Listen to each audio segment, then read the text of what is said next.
plutôt bien également. Ouais, Billy Mackenzie vraiment auteur d'une première manche impressionnante, le meilleur chrono, tous les tours en tête. Il s'impose gentiment avec plus de 8 secondes d'avance sur un bon Jonathan Barragan, 3e place pour Coppins, Philippe Hertz, 4e, Mike Brown 5e, De Dyker 6 et puis Sébastien Pourcel 7e. Un Josh Coppins qui avait réussi la pole position et qui n'a rien pu faire pour suivre Mackenzie et pour résister au retour de Barragan. Ah, c'est clair que contrairement à Keroli, il est quand même un petit peu plus malmené, Josh Coppins, même si il reste vraiment le leader de la catégorie. Le voilà, Billy Mackenzie, donc vainqueur tout à l'heure, vainqueur autoritaire. Il était détendu à l'arrivée, détendu avant le départ. Il y a peut-être un gros coup à jouer pour lui dans cette seconde manche, à condition de rester sur ses roues et puis de rééditer la performance de tout à l'heure. Il faut bien partir, tenir le choc.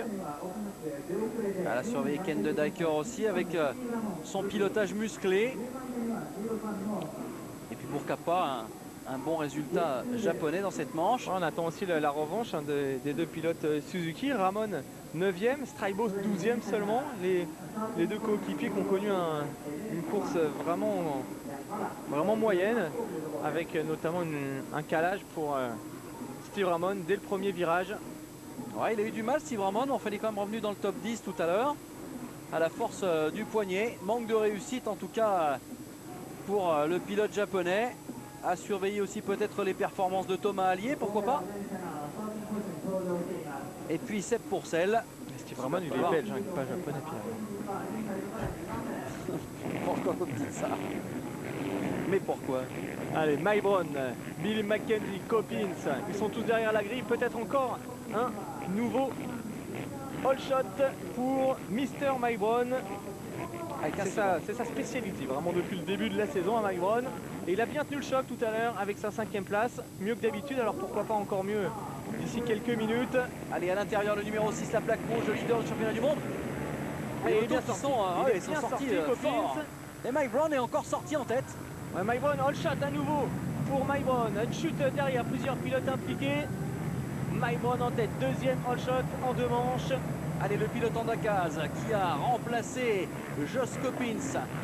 Et bien pour l'instant est en train de faire des étincelles. Ouais, Mackenzie qui est là aussi, hein, tout de suite en l'attaque pour passer en seconde position. Billy Mackenzie, le vainqueur de tout à l'heure.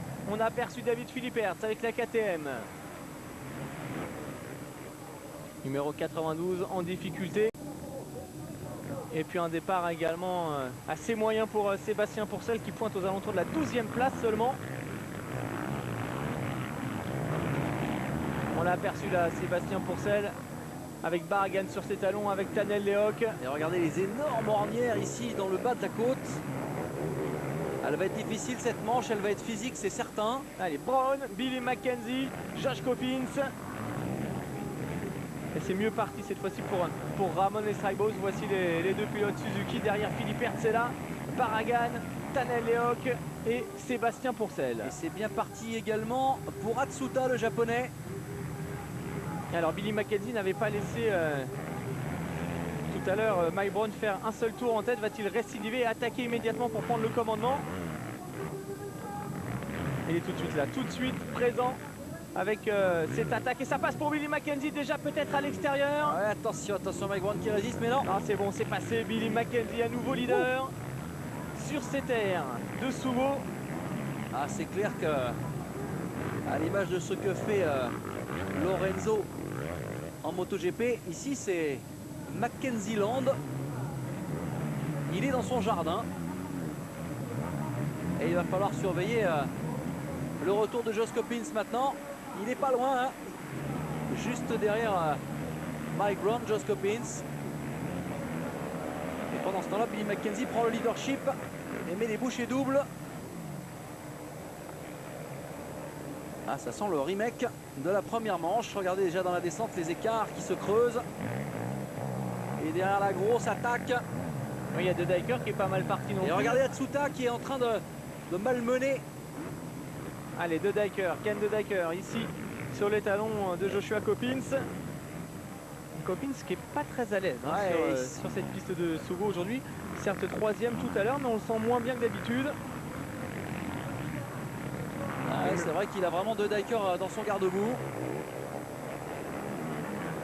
Brown qui tient pour l'instant la route et Atsuta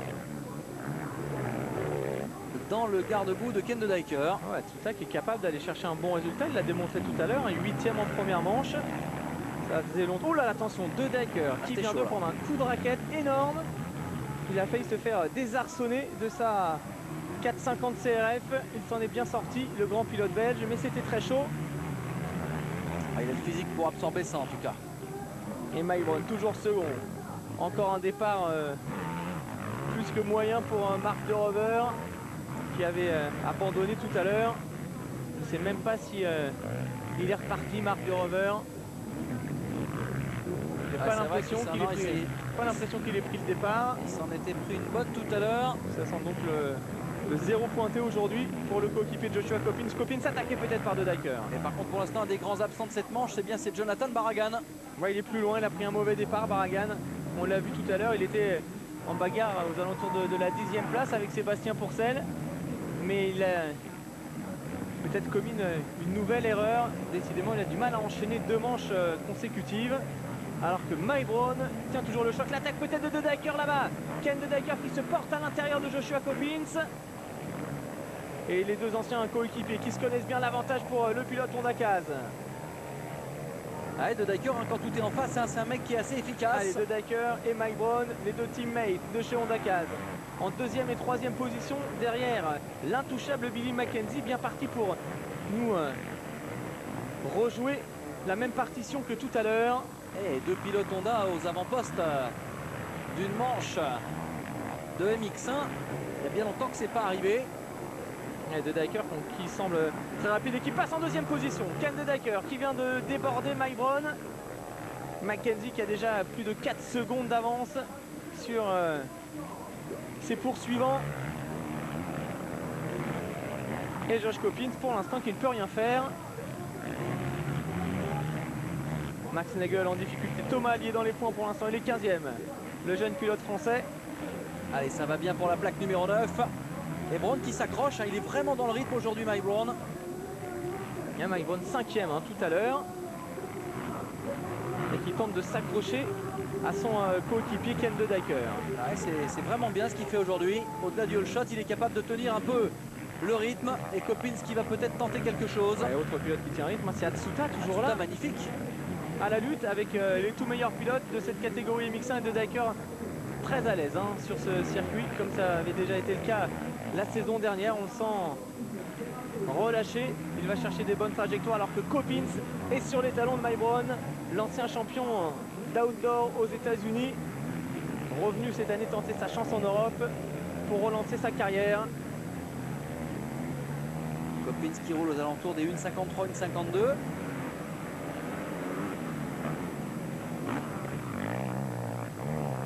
Et Coppins qui ne déborde pas pour l'instant Mike Brown. Hein.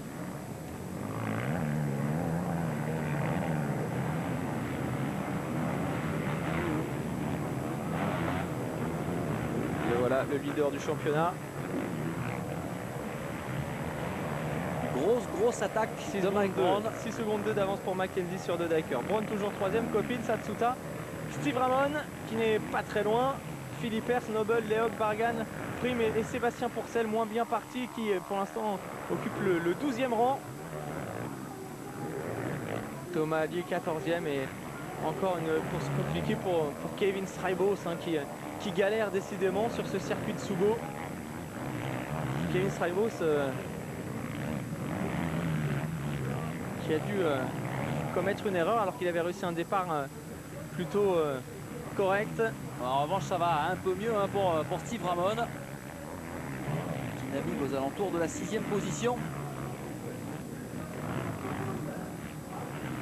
On revoit le départ au ralenti avec Brown qui s'était élancé du milieu de la grille et qui réussit un all shot imparable. Ah, c'est vraiment bien plaqué.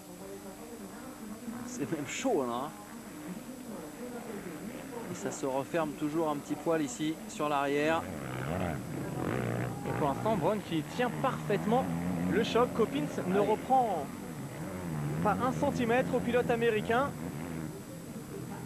Alors est-ce qu'on assisterait aussi à une résurrection de Mike Brown, vieux de la vieille aujourd'hui hein, dans le circuit du MX. Le leader, Billy Mackenzie. Elle est très à l'aise, hein, Mackenzie. Avec lui, c'est tout ou rien. Hein. Aujourd'hui, c'est tout. Il est peut-être en route vers un doublé. Et ça pourrait nous offrir d'ailleurs un superbe doublé Kawasaki après la victoire de Christophe Pourcel tout à l'heure en MX2. Si Billy Mackenzie réussissait l'exploit de s'imposer en MX1. Derrière, De Dyker, lui, a lâché Mike Brown et Joshua Coppins. Pour ça, il va falloir aller au bout de l'aventure. Hein.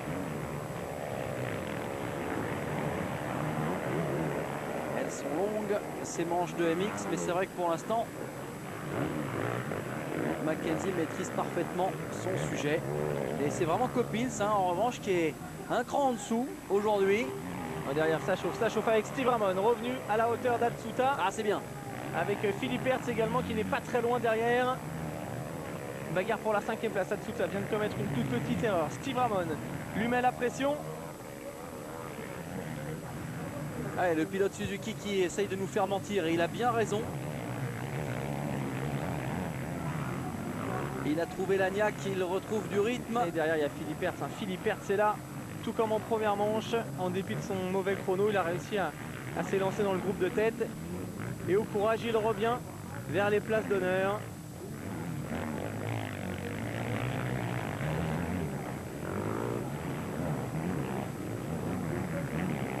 Et voilà, Atsuta, Ramon.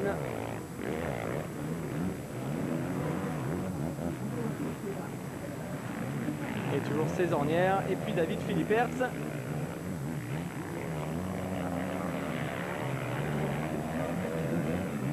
Alors que le deuxième de la première manche tout à l'heure, Jonathan Barragan, connaît toujours les pires difficultés dans cette seconde manche, malheureusement pour lui. Ah, c'est vraiment dommage parce que tout à l'heure, il nous a vraiment démontré qu'il était capable, pourquoi pas, de gagner une manche sur ce Grand Prix du Japon. Ouais, Philippe Hertz qui revient fort en ce moment au contact de Ramon, au contact d'Atsuta.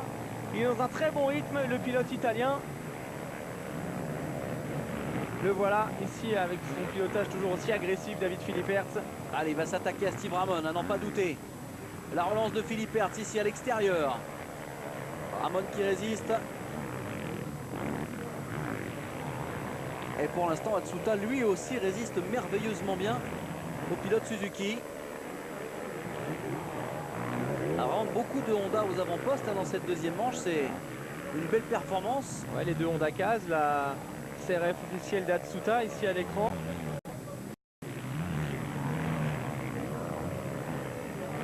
Alors que Billy Mackenzie est toujours un solide leader. L'attaque de Ramon peut-être ici à l'intérieur, ça devrait être Ça bon va passer pour Steve Ramon, mais le japonais qui résiste. Belle passe d'armes et résistance japonaise absolue. Ah, il n'a pas encore tout dévoilé Atsuta, mais c'est quand même un sacré client. Hein. Atsuta bien plus en vue que son compatriote Akira Narita, qui est plus loin. Et encore peut-être une tentative ici à l'intérieur de la part de Steve Ramon. Ça devrait être bon s'il accélère fort. Ça passe pour Steve Ramon à l'entrée de... Ouais, mais regardez la relance du pilote Honda à l'intérieur. Allez, le pilote s'est attardé, il va recouper le virage. Steve Ramon, attention, il a failli chuter, il a tapé dans la roue arrière d'Atsuta. Ça s'est joué à pas grand chose. Ah, il faut bien choisir son ornière dans les freinages. Allez, nous sommes dans le stand du team officiel Suzuki Geburts.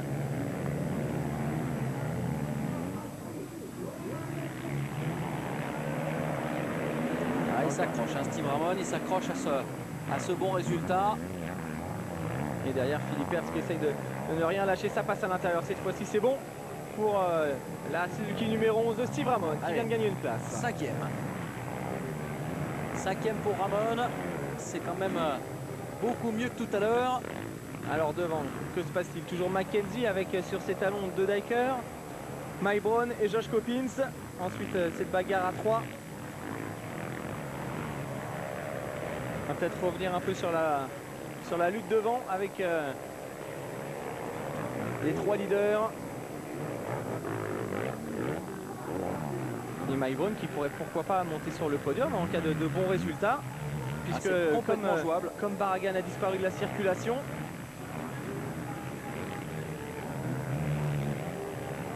Alors que la victoire se dessine de plus en plus, la victoire au général se dessine pour l'étonnant Billy Mackenzie.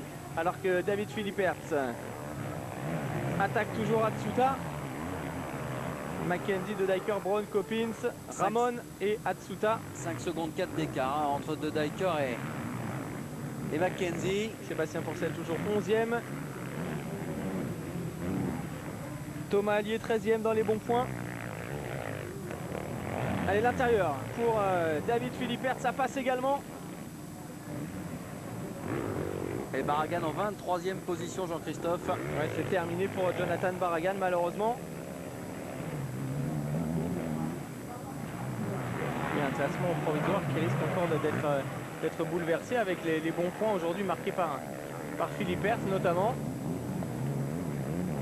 Ouais, en 5e position pour l'instant.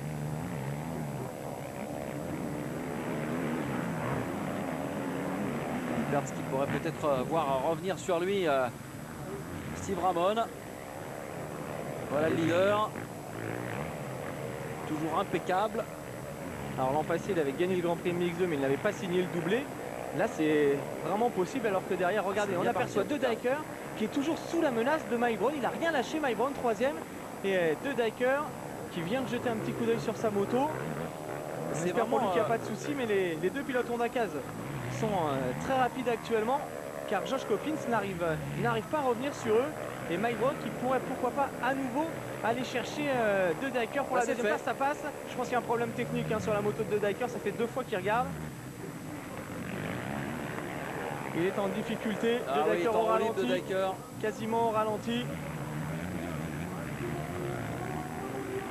C'est vraiment un grand prix des outsiders. Ouais, hein. Ça semble difficile là pour Ken De Dyker. Qui n'arrive plus à sauter.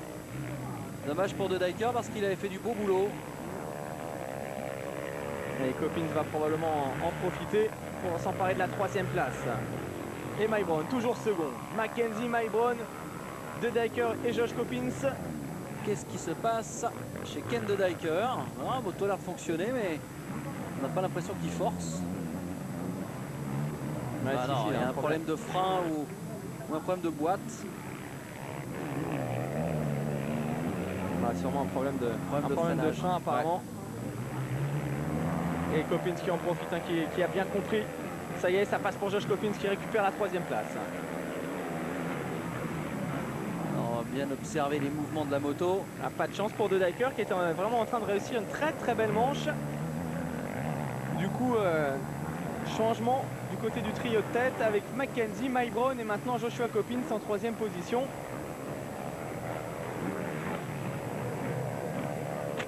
Alors que De Dyker va tenter d'aller chercher malgré tout quelques bons points. Ouais, il est quasiment arrêté, hein, Ken De Dyker. C'est la mi-course, hein, s'il a des gros soucis comme ça. Et regardez le nombre d'ornières, la profondeur. En plus avec les grosses descentes, les énormes freinages qu'il y a sur ce circuit de sous l'eau. Un problème de frein pourrait être extrêmement pénalisant pour Ken De Dyker, voire dangereux. Et toujours un seul leader dans cette catégorie MX1 aujourd'hui. Billy Mackenzie, au-dessus du lot. Et la plus grosse surprise, elle vient quand même de l'américain Mike Brown. Voilà, De Dyker qui continue de dégringoler au classement puisque Steve Ramon est là. Ah, ça sent l'abandon hein, pour De Dyker. Allez, Steve Ramon du coup qui va en profiter pour gagner une place.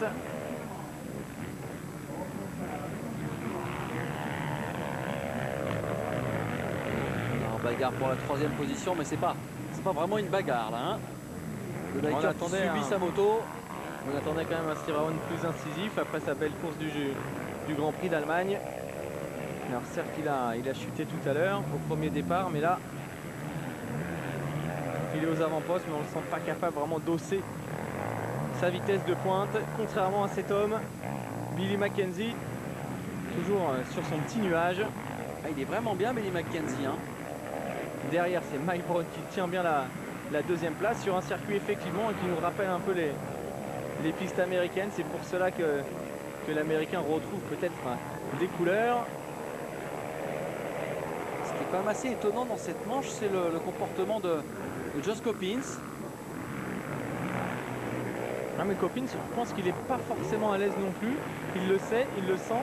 Et l'objectif pour lui, c'est d'assurer les gros points. C'est comme ça qu'on devient champion du monde. 3e tout à l'heure, il est bien parti pour récidiver avec la même performance. Il va monter sur le podium. Il va encore reprendre des points face à ses principaux adversaires, car Mackenzie et Mike Brown ne sont absolument pas des concurrents pour le titre mondial pour lui. Donc c'est plutôt derrière qu'il faut regarder. Derrière, il y a Ramon. Straibo, c'est encore plus loin. Quasiment tous ses poursuivants connaissent des difficultés, donc c'est encore une bonne opération, une grosse opération pour lui. Alors drapeau jaune, de qui s'agit-il? C'est de Barragan, on dirait Jonathan Barragan qui a peut-être chuté. Ça ressemble à l'équipement du pilote KTM. Ah, ça serait dommage qu'il se soit blessé, Jonathan Barragan. Ouais, c'est ça, c'est Barragan qui va abandonner après sa belle première manche, malheureusement.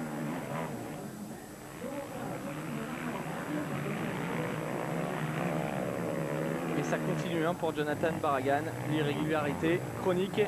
En espérant qu'il n'ait pas une blessure plus sérieuse qui pourrait compromettre son championnat. Il avait l'air touché. Ce qui est assez incompréhensible également, c'est la performance aujourd'hui de Kevin Straibo, qui est transparent, on ne le voit pas. Il navigue aux alentours de la 10e place. Ouais, c'est vrai, il n'est pas très rapide, Kevin, dans cette manche. Il signe des tours en 1,55. Ouais, il n'est pas du tout dans le coup. Il en faut beaucoup plus. Ouais, une 55, une 56 même. Pas dans le coup, le pilote Suzuki. Il y a des points très importants qui vont s'envoler. Car à ce petit jeu, Coppins... c'est Mike Brown qui devrait faire une belle opération aujourd'hui. Ouais, au provisoire, il pourrait gagner. Il est 11e, il était 11e en arrivant ici. Il devrait intégrer le top 10. Alors Coppins va prendre le large, ça c'est sûr. Ensuite, Straibo sera toujours second devant Ramon. Et puis de la 4e à la 10e place, c'est vraiment serré. De la 4e à la 8-9e place, ça va être plutôt serré entre Pourcel, Philippe Ers, De Dijker, Barragan, peut-être Mike Brown en cas de bons résultats. Alors que l'on retrouve le leader du championnat.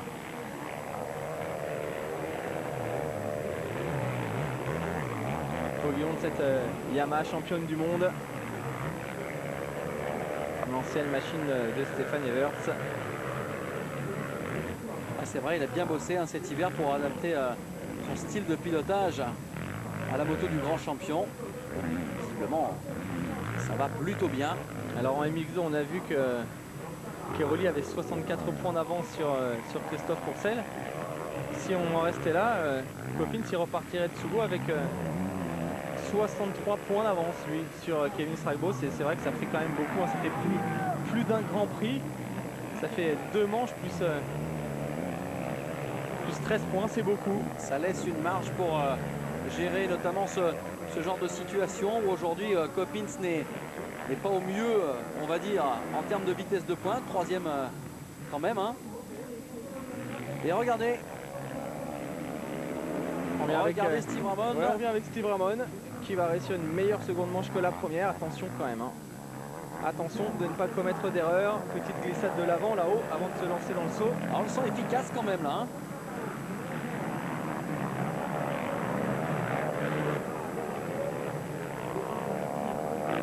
Suzuki qui mériterait évidemment de gagner elle aussi.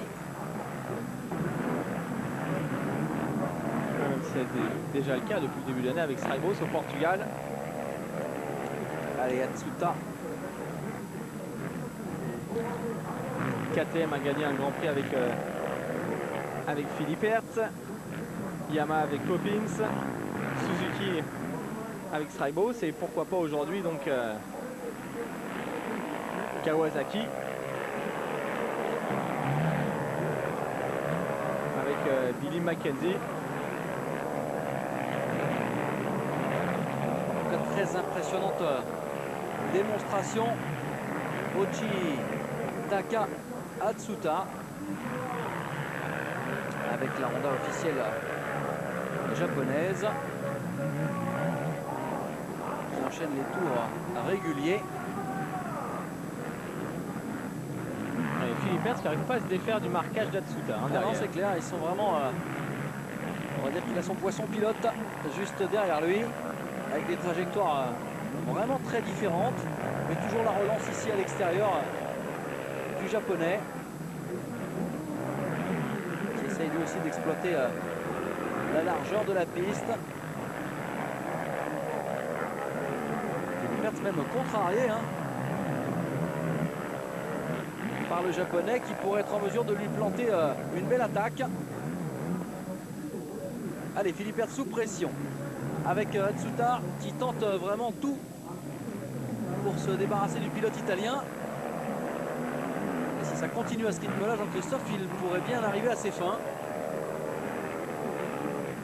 Très joli pilotage du japonais, vraiment.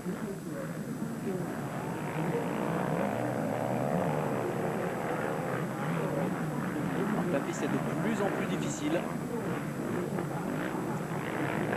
Le pilote qui visiblement baisse un tout petit peu de rythme. C'est compliqué en fin de course comme ça. C'est la dernière manche de la journée. Ça fait un moment qu'on a plus vu le leader. Billy Mackenzie. Voici Tanel Lehoc avec sa plaque numéro 5. Allez, Tanel Lehoc peut-être pour un bon résultat dans cette deuxième manche après son abandon tout à l'heure. Car si Billy Mackenzie a brillé, ce n'est pas vraiment le cas de Lehoc. 5 secondes 8 d'avance après 11 tours pour Mackenzie sur Mike Brown, qui lui-même compte 5 secondes également sur Josh Coppins, alors que derrière c'est la bagarre avec Noble, avec Lehoc,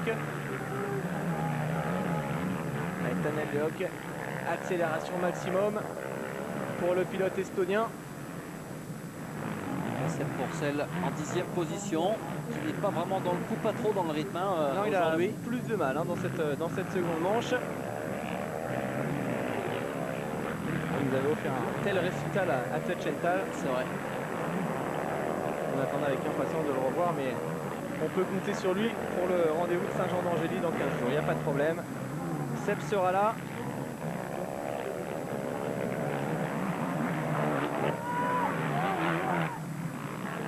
De la motivation chez Kawasaki aujourd'hui, et pour cause. On a donné tout à l'heure les résultats du MX3, on a oublié de donner la performance de Benjamin Coisy, qui a terminé 6e de la première manche, donc qui a complété le beau tir groupé des pilotes tricolores. Ouais, Gien qui pourrait aussi jouer le titre MX3 cette année. Ouais, il a déjà remporté un grand prix, il est vraiment dans le coup. Alors le leader, on l'a vu, voici Mike Brown qui est pas très loin, pas très loin de Billy Mackenzie. Ah, c'est assez étonnant, c'est vraiment la résurrection du pilote Honda. Il était réputé pour ses all shots depuis le début de saison, mais là, seconde position. Ah ouais, il est vraiment dans le coup aujourd'hui, déjà auteur d'une belle première manche. Pourquoi pas un podium de la journée pour Mike Brown? C'est possible, en tout cas il a trouvé un très très beau rythme de croisière. Allez, Coppins toujours en 3e position, qui assure les gros points. En tout cas, c'est pas du tout la même autorité qu'en début de saison pour Josh Coppins. Aujourd'hui, ça n'a rien à voir, mais c'est parfaitement contrôlé, il n'y a aucun souci. C'est même très intelligent de la part de Coppins, il se sent sûrement moins bien aujourd'hui. Et quand il est moins bien, il est capable d'aller chercher 2 3e place, 40 points. Oui, c'est même assez appréciable. Ça reste une dynamique très intéressante, surtout par rapport à ses poursuivants directs. 3e position pour le leader du championnat du monde MX1 2007. Et le doublé Kawa MX1, MX2 qui se rapproche de plus en plus. Là, ce serait beau pour Billy Mackenzie de conserver cette première place et de remporter avec un doublé ce Grand Prix du Japon pour la 3e fois consécutive.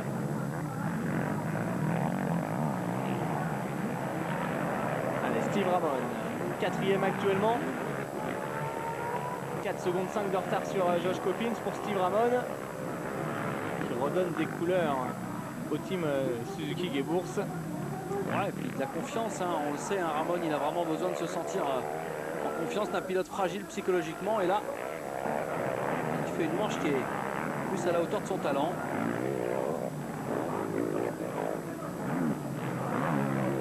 Philippe Hertz qui tient également bien son rythme. dans cette seconde manche. On l'aperçoit là-bas, David Philippe Hertz. Toujours à la bagarre avec Atsuta qui tient bien son top 5. C'est l'une des belles surprises du jour. Alors si les Japonais n'ont pas franchement brillé tout à l'heure en MX2, Atsuta relève le gant. Regardez, il a repris le meilleur sur Philippe Hertz, hein. C'est bien le Japonais qui occupe la 5e place. David Philippe Hertz est 6e désormais. Seb Courcelles toujours 10e de cette manche à 53 secondes des leaders. Devant Nagel, devant Straibo, seulement 12e. Et puis des points pour Thomas Allier. Coincé entre Cornel Nemeth et un pilote japonais.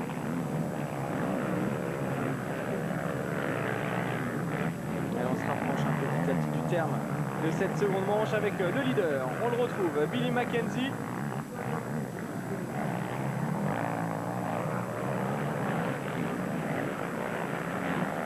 Qui a décidé donc de relever cette année le challenge du MX1.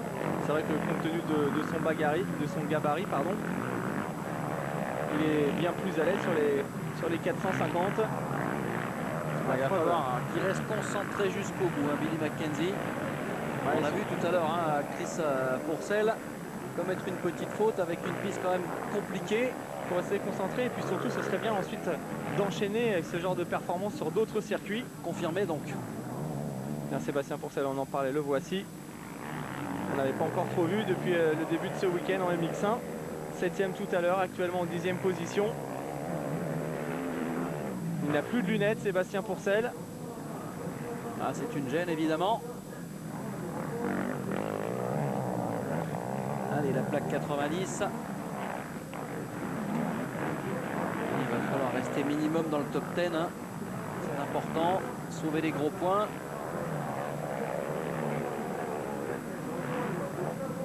Allez, à l'image, Manuel Prime, numéro 8 sur la TM officielle. Ouais, il est 9e, hein, Manuel Prime.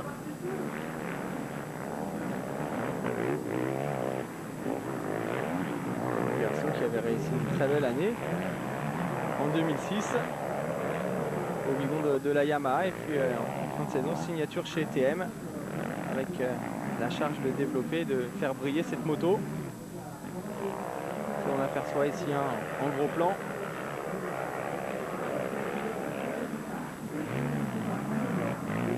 Ouais, TM qui sont toujours d'aussi belles pièces. On les voit briller notamment en championnat du monde de supermoto. Et en cross, ça va pas mal non plus.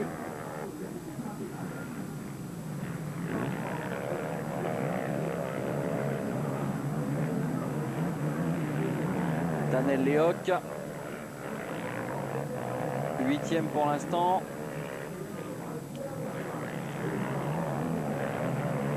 Daniel Lehoc qui attaque, qui est bien revenu, qui est sur les talons de James Noble, mais qui n'arrive pas à déborder le pilote anglais depuis un petit moment. Ça fait plusieurs tours que ça dure. On ne peut pas dire que Daniel Lehoc est la réussite de son coéquipier, alors que les deux hommes ne sont plus très loin de David Philippe Hertz, qui connaît une fin de manche assez compliquée. James Noble, Daniel Lehoc, ça revient. Et peut-être une petite baisse de rythme, une baisse physique en tout cas. Et Lehoc, vous aviez raison de souligner, regardez qui tente de trouver des solutions et qui attaque ici à l'intérieur. Ouais, c'est passé pour l'Estonia. Daniel Lehoc de retour aux avant-postes avec dans le viseur maintenant, pourquoi pas, David Philippe Hertz. Ouais, Philippe Hertz qui est vraiment en train de baisser de rythme dans cette manche. Circuit quand même extrêmement physique. Les pilotes qui ne sont jamais tranquilles, les parties cycles très très sollicitées, avec beaucoup de trous, une terre bien griffée, bien préparée. C'est peut-être vraiment ça là, le type de piste qui plaît vraiment à Mike Brown. Toujours deuxième de cette manche, étonnant, le pilote américain. Il va être intéressant de revenir sur la tête de la manche. Allez, la voici, la tête de la manche et les drapeaux bleus. Ouais, Billy Mackenzie qui a dû chuter. Billy Mackenzie qui a plus qui n'a plus de visière sur son casque, et la chute du pilote britannique qui me semble-t-il est en deuxième position. Mike Brown en puisque tête. Coppins était juste derrière, qui récupère la première place. Effectivement, c'est Mike Brown en tête à quelques tours de l'arrivée. Il a l'habitude d'être en tête lors des premières minutes de course, beaucoup plus rarement lors des dernières. Cette fois-ci, il y a peut-être une victoire de manche. Il reste 5 tours, Jean-Christophe. Et Mike Brown qui est le leader de cette manche. Alors une nouvelle fois, la réalisation nous a pas aidé aujourd'hui. Non, on a loupé la chute de Billy Mackenzie. Je pense que toutes les passes d'armes importantes, on les a pas eues, c'est dommage. Et en tout cas, ce qui est moins dommage pour Mike Brown, c'est après avoir été Monsieur All-Shot, le voici leader de ce Grand Prix du Japon. Alors ça, croyez-moi, si on lui avait dit ça ce matin, il aurait signé en bas à droite tout de suite. Et au vu de la cadence qu'il affiche, il a les moyens de tenir. Il a vraiment resté une très belle manche. Il a lâché Coppins, il a tenu le coup. Lorsque De Dyker est revenu, il est revenu sur son coéquipier. Enfin, il n'y a rien à dire sur cette deuxième manche réussie par Mike Brown. 5e tout à l'heure. Leader maintenant à 4 tours de l'arrivée.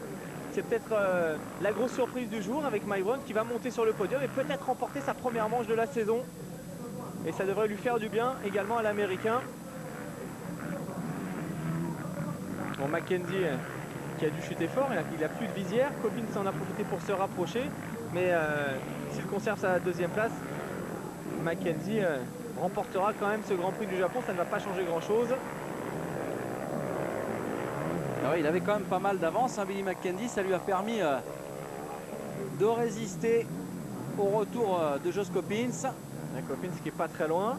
Toujours la 4e place pour Ramon devant Atsuta, Philippe Hertz, Daniel Lehoc, Noble, Prime.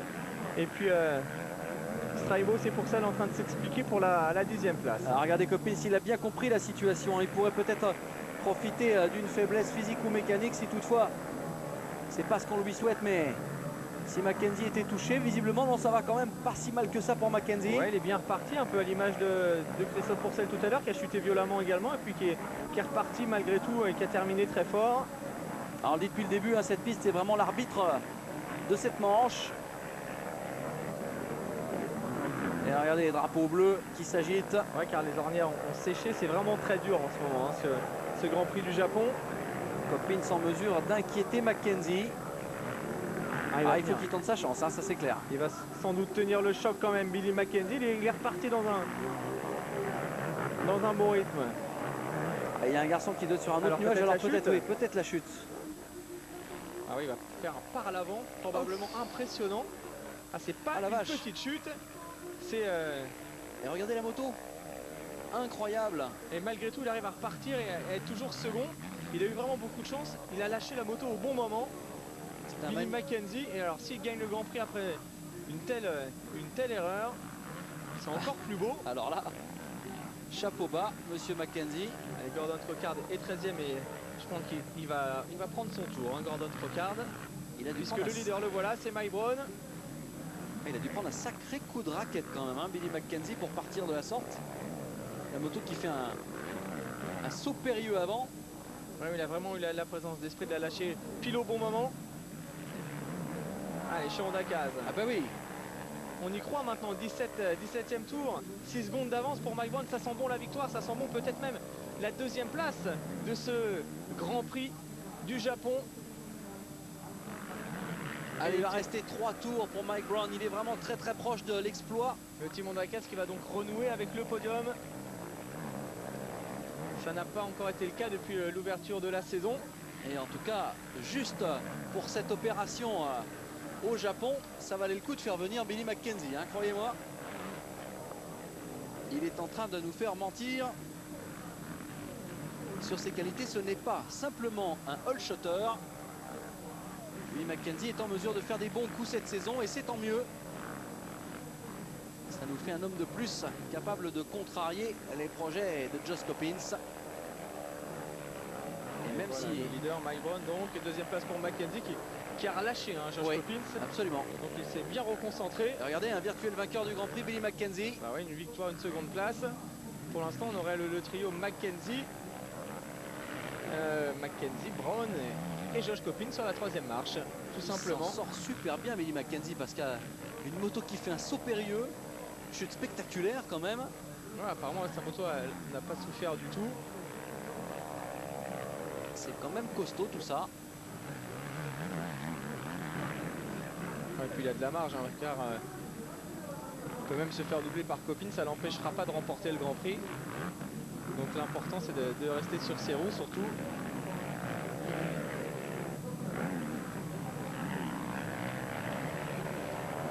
Ah, il est pas très loin de Mike Brown. Il est pas loin du tout de Mike Brown. Il peut presque encore aller chercher l'américain.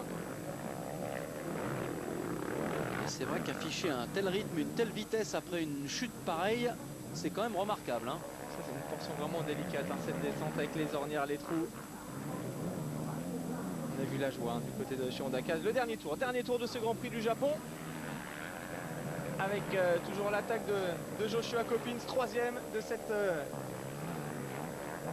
Et l'exploit de Mike Brown dans cette manche. Ouais, l'exploit, vraiment. Grosse performance pour l'ancien champion américain. Parce que quand Billy Mackenzie a chuté, il n'était pas très loin finalement. Il a toujours bien tenu le rythme. Mike Brown qui a vraiment un parcours quand même assez atypique, hein. Il a débuté aux États-Unis, il est venu en Europe une première fois chez Yamaha Rinaldi, ça ne s'est pas très bien passé, il est rentré chez lui plusieurs saisons, notamment chez Kawasaki pour le circuit, avec un titre à la clé en 125 outdoor.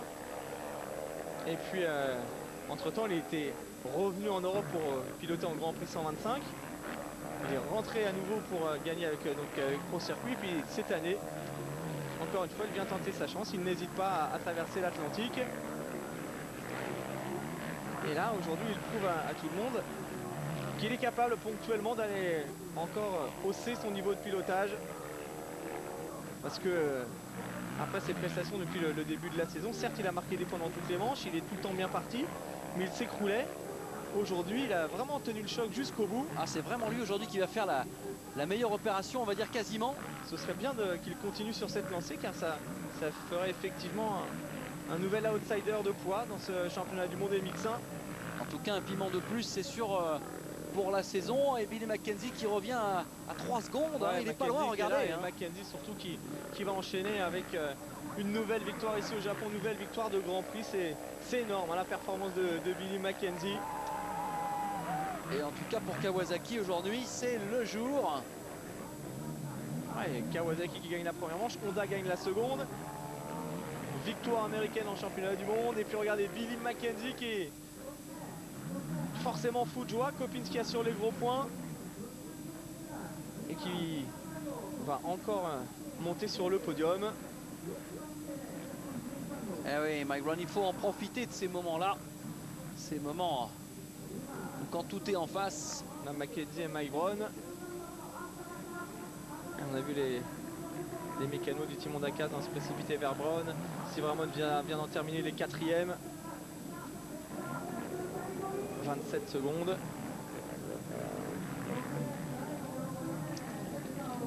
Atsuta, Philippe Hertz, grosse performance d'Atsuta. 5e de cette manche. Il a fini par dépasser David Philippe Hertz. Et puis Sébastien Pourcel finalement débordé sur la fin par Kevin Strybos pour la 10e place finale.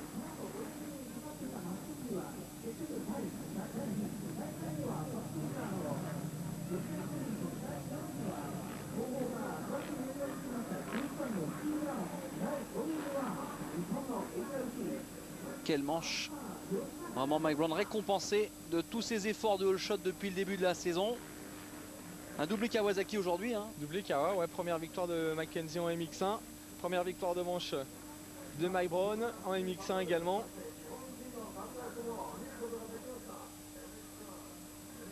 Allez, un ralenti du vainqueur de cette deuxième manche à l'attaque sur l'ancienne machine de Joshua Coppins. Ouais, c'est vrai que c'est un joli clin d'œil en tout cas. Alors 47 points aujourd'hui pour Mackenzie, 41 pour Mike Brown, 40 pour Josh Coppins. Et donc Coppins qui reprend des points à tout le monde, hein, car Philippe Hertz en met 33 aujourd'hui, Ramon 30. Donc Coppins remet 10 points à Ramon et surtout 20 points à Kevin Strybos. Ça fait beaucoup et il va donc repartir avec ses 63 points d'avance au classement provisoire. Ça commence à faire. Voici donc les résultats de cette dernière manche de la journée. Victoire américaine pour Mike Brown. Et Mike Brown qui va revenir à la 8e place du championnat à 2 petits points de Jonathan Barragan. Et ouais, un championnat très serré puisque en tête on a Coppins devant Strybos. 211 points pour Strybos, 186 pour Ramon 3e, 154 pour Sébastien Pourcel qui gagne une place en dépit d'un Grand Prix moyen. Il a 6 points d'avance sur Philippe Hertz, Sébastien Pourcel. De Dijker qui perd 2 places du coup se retrouve 6e avec 146 points, 143 pour Barragan et 141 pour Mike Brown. Ça veut dire entre Pourcel 4e 154 et Mike Brown 8e 141. Il n'y a vraiment pas grand chose, il y a 13 petits points.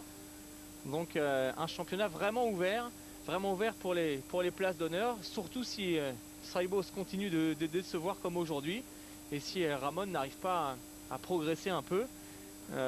Coppins a une voie royale vers le titre. En revanche derrière pour le podium final tout est jouable. Philippe Hertz, Sébastien Pourcel, Ramon, Strybos, ils peuvent tous viser une place dans le top 3 du championnat du monde. Ah bah, Coppins, ça c'est son plus mauvais Grand Prix depuis le début de la saison, 2 fois 3e, il n'y a vraiment rien à dire là-dessus. C'est top pro. Il a vu qu'il n'était pas tout à fait dans le coup en termes de vitesse de pointe. Il a assuré Josh Coppins. Et puis regardez, le voici ce classement provisoire. Et puis Sébastien Pourcel qui est tout simplement le premier pilote non d'usine dans ce classement provisoire. Ouais, 4e du provisoire, c'est bien, 154 points. Premier pilote Kawa, bien devant Mackenzie et Tanel Lehoc, les 2 officiels de la marque. Et on le répète avec un Grand Prix de France qui se profile à l'horizon. Oui, ça devrait très certainement surbooster notre homme.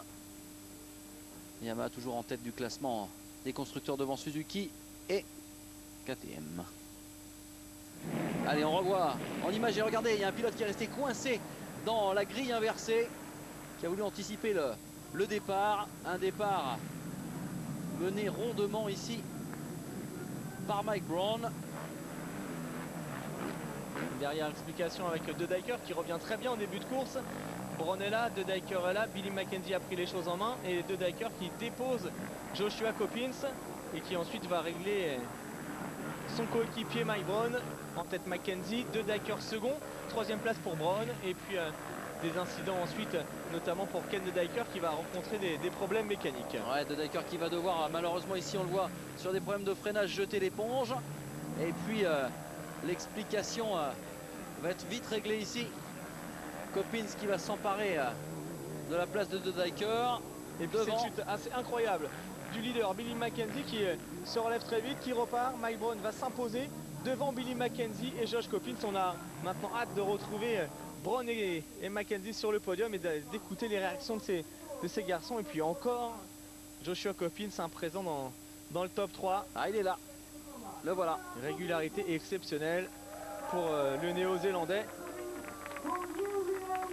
Plus que jamais favori à la succession de Stefan Everts. C'est pas le sourire éclatant, mais non, enfin, il est quand même pas quand même mécontent. Content de lui, je pense. C'était un Grand Prix compliqué, physique, avec pas mal de pièges sur cette piste de Sugo. Il s'en est parfaitement sorti avec cette 3e place. Allez, premier podium de la saison pour Mike Brown. Ils ne doivent pas être mécontents du coup qui vient de jouer Mike Brown. Un podium, une victoire de manche avec vraiment une très belle performance. Et puis le vainqueur Billy Mackenzie qui a ses fans forcément ici. On commence à bien le connaître.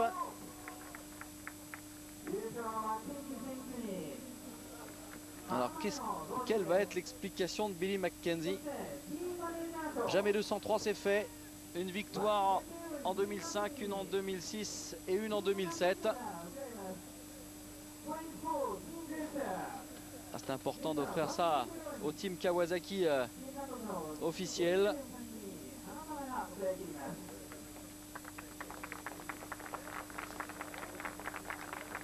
Et puis ça fait longtemps qu'on n'a pas vu une Honda sur un podium, hein, Jean-Christophe.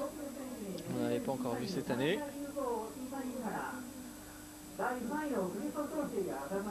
Surtout une Kawa, hein. Ça fait plaisir de voir une Kawa sur la plus haute marche. Ouais. Ah ouais, il y a quelques bouleversements dans ce classement du mondial aujourd'hui.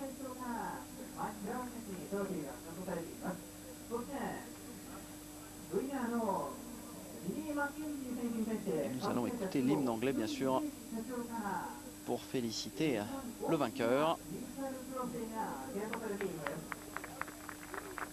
Alors maintenant, il faut enchaîner. Il faut enchaîner les bonnes performances. Ce qui n'avait pas été le cas la saison dernière pour Billy Mackenzie. Mackenzie, pour l'instant, il est 11e du classement provisoire du championnat du monde. Ouais, mais c'est bien relancé avec ses 47 points du jour. Ah, c'est clair, hein, puisque en Allemagne, il a fait une manche à 0. Il est pas très loin de En James Italie aussi. Lovell, pas très loin de Tanel Lehoc. Mais il faut confirmer, il ne faut pas en rester là. Certes, c'est un coup d'éclat. Il a le talent nécessaire pour récidiver ce genre de performance, c'est sûr. La plaque rouge de leader, elle va rester forcément sur la Yamaha Joshua Coppins. Ça, c'est une image traditionnelle.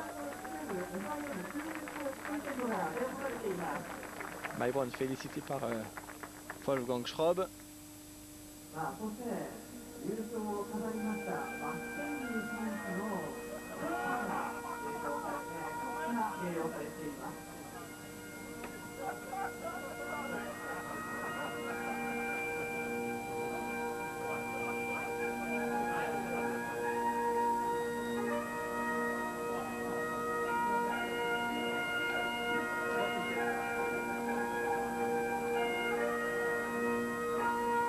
Voilà, garçon très très heureux sur le podium.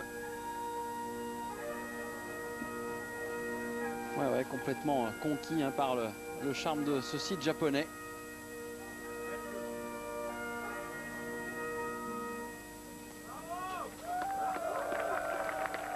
Je ne sais pas s'il est réellement écossais dans le cœur. Billy Mackenzie, il est plutôt anglais, en tout cas sur le papier. Le DJ qui s'occupe de l'hymne, ouais, peut-être un petit peu emmêlé les... Ils sont emballés un peu, on va dire. Emmêler les disques. Par contre, vous allez voir que pour l'hymne japonais, ça devrait aller. Car bien évidemment, on félicite la moto. La voici, cette 450 d'usine. Championne des États-Unis de Supercross. Et qui vient de remporter son premier Grand Prix MX1.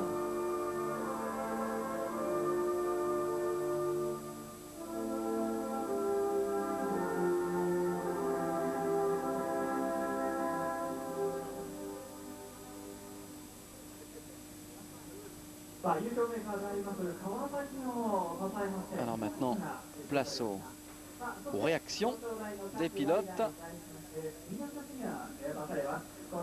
Et ça va être très intéressant d'entendre justement l'analyse de Billy Mackenzie sur ses performances. Et puis d'écouter pour la première fois de la saison Mike Brown. Ouais, effectivement. Josh Coppins devrait être un peu plus tempéré sur cette manche qui néanmoins est très très loin d'être mauvaise pour lui. Elle est synonyme de 2 points, un enchaînement dans la continuité d'un point de vue comptable qui lui permet de tenir le magasin du MX1.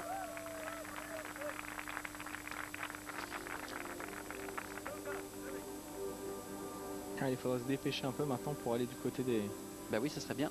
Des interviews. Allez, on se dépêche. Messieurs les champions.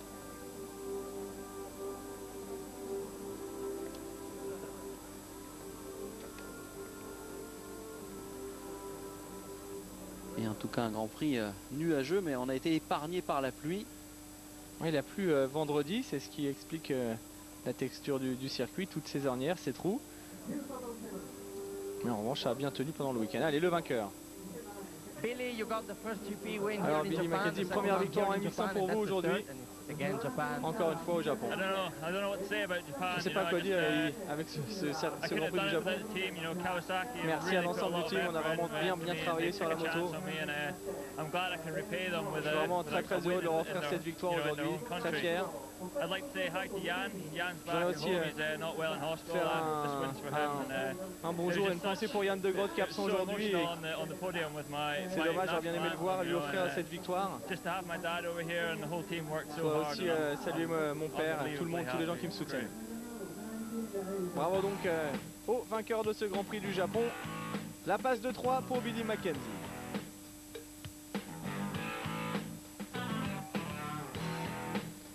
Alors le deuxième maintenant, un deuxième évidemment une surprise en tout cas aujourd'hui. C'est un podium Mackenzie, Brown, Coppins. Ouais. Pour le trouver celui-là, il fallait être très fort. C'est clair. Mike, after so many hole shots, Mike, après pas mal de hole shots depuis le début de la saison, vous gagnez votre manche. Oui, effectivement, mais je me sens mieux de semaine après semaine. Je suis bien parti une nouvelle fois. Moi, je me sens bien, la moto va bien, le team aussi. On progresse ensemble et c'est vraiment un bon résultat. Point. Voilà, Voilà. c'est dit. Pas plus d'emballage que ça pour Mike Brown. Non, mais il avait l'air quand même satisfait. Hein. Mike Brown, victoire de manche, deuxième du Grand Prix. C'est vrai que les choses semblent se mettre en place du côté de l'Américain. Joshua, you're third on the podium, but still you're the championship leader. Vous êtes toujours leader du championnat, troisième sur ce podium. C'était vraiment une journée difficile pour moi aujourd'hui. J'ai du mal à prendre du plaisir sur ce circuit, c'est dur. Mais bon, le principal c'est que j'ai accentué mon avance en tête du championnat. C'est pas toujours possible de gagner, donc je suis satisfait de ce résultat. Il est content, il a fait du bon boulot, il n'y a pas de problème. Ouais. Il faudra de toute manière compter sur lui, c'est sûr. Il est solide maintenant, Coppins. Il a l'expérience pour aller au bout. Et il sait bien qu'aujourd'hui, c'est une bonne journée malgré tout. Même si, effectivement, on ne peut pas gagner à tous les coups. Regardez la profondeur des ornières.